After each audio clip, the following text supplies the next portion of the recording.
Hello প্রিয়ন, কেমন আছো তোমরা? আশা করি ভালোই আছো। তো আমি কৃষ্ণা, আমার ব্লগে সকলকে জানাই অনেক অনেক ভালোবাসা। তো আজকে হলো শনিবার, দেখো, আর সকাল এখন 6:30 বাজে। কারণ আমি মনিও উঠে গেছে, সবাই উঠে গেছি আমরা, যেহেতু আজকে ওদের স্কুল আছে।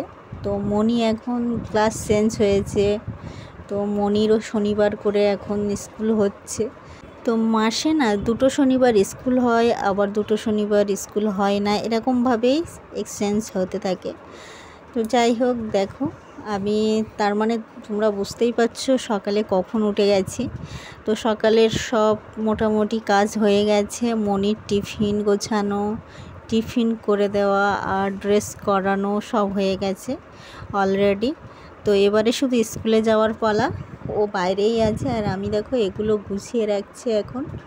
তো শুধু খাচ্ছে, তো আমার হাজব্যান্ড খাইয়ে দিচ্ছে, ওই জন্যে আমি এই কাজগুলো করছি। দেখো আমি আস্তে আস্তে সব ভাঁজ করে করে রেখে দিচ্ছি। আর যেহেতু এখন গরমের সময় না, আমরা একটু মেঝেতে শুতেই ভালোবাসি, তো মেঝেতেই শুয়েছিলাম। হ্যাঁ, ওই জন্যে আর কি সব আবার একটা একটা করে ভাঁজ করে করে সব তুলে রাখছি। গত দুদিন না আমি একটাও ব্লগ দিতে পারিনি, লং ভিডিও দিতেই পারিনি। তো মনটা অনেক খারাপ হয়ে গেছিলো। তো আজকে ভাবলাম একটু করে আবার চেষ্টা করি আর দিইও। তো ওই জন্যে মনিরও একটু ঠিক লাগছিল না, আর তাছাড়া আমরা গত দিনও একটু বাইরেই বেরিয়েছিলাম। তো সব মিলিয়ে মিশে আর কোনো ভিডিও করতেও পারিনি আর দিতেও পারিনি। তো এই জন্যে ভাবলাম আজকে একটু ভিডিও করতেই হবে, করে তোমাদের কাছে একটু শেয়ার করব। তো ওই জন্যেই সেই ভাবনা থেকেই কাজ শুরু হয়ে গেল। তো সকালে উঠেই ব্লগ শুরু করলাম এখন। অবশ্য কিন্তু অনেক কাজ তার মধ্যে হয়ে গেছে অফ ক্যামেরায়। তো সব সময় আর ক্যামেরা নিয়ে বসে থাকা সম্ভব হয় না, আর বিশেষ করে বাচ্চাদের স্কুল থাকলে ভীষণ তাড়া থাকে গো। তো তোমরা সবাই জানো, সেটা নতুন করে আমার বলার কিছু নেই। তো সেই পরিস্থিতিতেই আর কি এই কাজগুলো হচ্ছে, বুঝতেই পারছো। তো আর এই দুদিনের ওয়েদার খারাপ, ঝড় বৃষ্টির মধ্যে না এই গায়ে এত ব্ল্যাঙ্কেট কাঁথা এইসবগুলো দেখছো তোমরা, এগুলো গায়ে দেওয়ার জন্যেই তো ঠান্ডা ঠান্ডা লাগছিল, জানো তো। বিশেষ করে তো ভোরবেলার দিকে প্রচণ্ড ঠান্ডা লাগে, তো ওই জন্য আর কি এগুলো খুবই প্রয়োজন হয়। আর তা না হলে না মশারির চারিপাশটায় আমরা রেখে দিই, যাতে আর কি ঠান্ডা লাগলেই যেন গায়ে দিয়ে নিতে পারি, কোনো সমস্যা যেন না হয়। তো ওই জন্যেই আর কি মশারিও চাপা থাকে আর এগুলো সাইডেই থাকে, কোনো সমস্যা হয় না। তো আপাতত দেখো সব গোছানো হয়ে গেছে, মনিও তো স্কুলে চলে গেছে, আর বাবুর ড্রেস দেখলেই তোমরা, টানাই সব রেডি করা আছে। আমরা যেখানে আছি না তার পাশে একটা বাড়িতে কাজ হচ্ছে, জানো তো, ওই জন্যে আওয়াজটা এত বিশ্রী, তো কথা বলাই মানে এডিটিং করতেও খুব অসুবিধা হচ্ছে। তোমরা কিছু কিছু হয়তো পাচ্ছ, সাউন্ড আসছেও এত, মানে কি সব দিক দিয়ে দরজা জানলা আটকে আমি কিন্তু এডিটিংটা করছি, তারপরেও কিন্তু এত আওয়াজ, তো বুঝতেই পারছো। আর দেখো আমি সব মোটামুটি হয়ে গেছে, কিন্তু এখন ডাস্টিংটা করিনি। বাবু দেখো পড়ছিল, তো আমি এখন ওকে তুলে দিয়ে বললাম আগে ঝাড়ুটা দিয়ে নি, তুই পরে পড়বি। তো ওকে আমি তুলে দিয়েছি। আর এগুলো দেখো কাচার যাবে, তো ওই জন্যে এধার ওধার সব ফেলে রাখা। বিশেষ করে মনির দেখো সকালের বাসি জামাটাও এখানে রাখা আছে, যেহেতু কাঁচা পড়বে এগুলো। চিরুনি টিরুনি দেখলেই তোমরা এদিক ওদিক করে ছড়িয়ে ছিটিয়ে রাখা।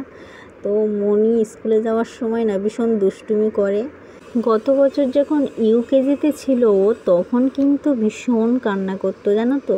তো তবুও এখন যেমন 7টার আগে যেতে হচ্ছে ওকে, মানে 6:55 বা 50 গেলেও হয়ে যাচ্ছে, কিন্তু তখন কিন্তু 7টা ওইরকম 50 বা 55 যেত।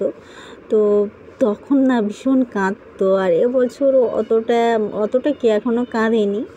তো ভালো লাগে বেশ, মনেও পরিবর্তন হয়ে গেছে, তো আস্তে আস্তে বড়ও হচ্ছে, বুঝতে শিখেছে, ওই জন্যে ভালো লাগছে।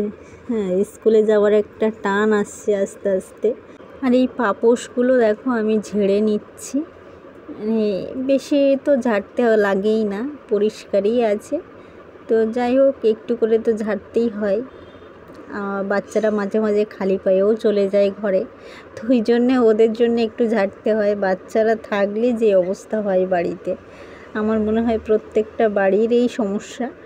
তো আমি কিন্তু এখনও ডাস্টিং করিনি, তো এটা সকালে আমি প্রত্যেক দিন যেভাবে করি তো তোমাদের সঙ্গে একটু শেয়ার করলাম। এরকম ঝাড়ু দিয়ে বেড গুছিয়ে ঝাড়ু দিয়ে নিয়ে একবার মুছে নিই সকালবেলা, তারপরে বেলার দিকে একটু ডাস্টিং শুরু করি। তো সকালে না বাইরেটা ঝাড়ু দেওয়া হয়ে গেছে জানো তো, ওই জন্যে সব তুলে নিচ্ছি। ঘরের ধুলোবালি যা আর কি নোংরা আছে সব তুলে নিয়ে দেখো একটা প্লাস্টিকে আমি জড়ো করে রাখছি। তো এটা আমি বাইরে গিয়ে ডাস্টবিনে ফেলে দেব। তো যেহেতু বাইরের নিচটা একদম ঝাড়ু দেওয়া, ওই জন্যে ফেলিনি। তো এইভাবেই দেখো গুছিয়ে রাখছি। তো এবারে দেখো ঘরটা ভালোভাবে ঝাড়ু দিয়ে নিলাম, নিয়ে এবারে মুছে নেব, নিয়ে তারপরে চান করতে যাব। তো এই হচ্ছে সকালবেলার বিশেষ আমার কাজ প্রথম। তো তারপর আর কি আস্তে আস্তে আরও সব কিছু কাজ রেডি করব। তো কিছু ঝলক তোমাদেরকে আজকে শেয়ার করলাম। সকালবেলা উঠে আমি কি করি না করি, অবশ্য আরেকটা ব্লগ নিয়ে কোনো একদিন দেখাবো তোমাদের, যে আমার মনই সকালবেলায় কি করে স্কুল থাকলে। তো সেটা তোমাদের ভীষণ দেখাবার ইচ্ছা আছে, জানি না কবে দেখাবো, তো আশা করি খুব তাড়াতাড়ি দেখাবো। তো দেখো দুপুরের রান্না শুরু করে দিয়েছি, আর এখানে দেখো 8টা ডিম আছে। তো এটা রাতের বেলাও রান্না করেই রেখে দেব, আর দুপুরবেলাও ডিমই খাবো। তো ওই জন্যে আর কি একবারেই রান্না করে নিচ্ছি। এটাই এখন গরমের সময় না বিশেষ করে সুবিধা হবে। তো ঠান্ডার সময় কি বলো তো, শীতকালে কিন্তু গৃহিণীদের রান্না করতে ভীষণ আরাম আসে। ঠান্ডার সময় তো রান্না করতে ভীষণই ভালো লাগে, ভীষণ আরাম পাওয়া যায়। কিন্তু গরমের সময় বাবা জ্বলে পড়ে যেন একদম ছারখার হয়ে যায়। এত গরমের মধ্যে রান্না ভীষণ একটা কষ্টদায়ক ব্যাপার কিন্তু সব গৃহিণীদের ক্ষেত্রে। তো মাঝে মাঝে আমরা জল দেওয়া ভাতও খেয়ে থাকি, বিশেষ করে ডিহাইড্রেশন হয়ে যায় এই গরমের সময়। প্রচুর জল খাও, ভালো থাকো, সুস্থ থাকো, আর কমেন্টে জানাও।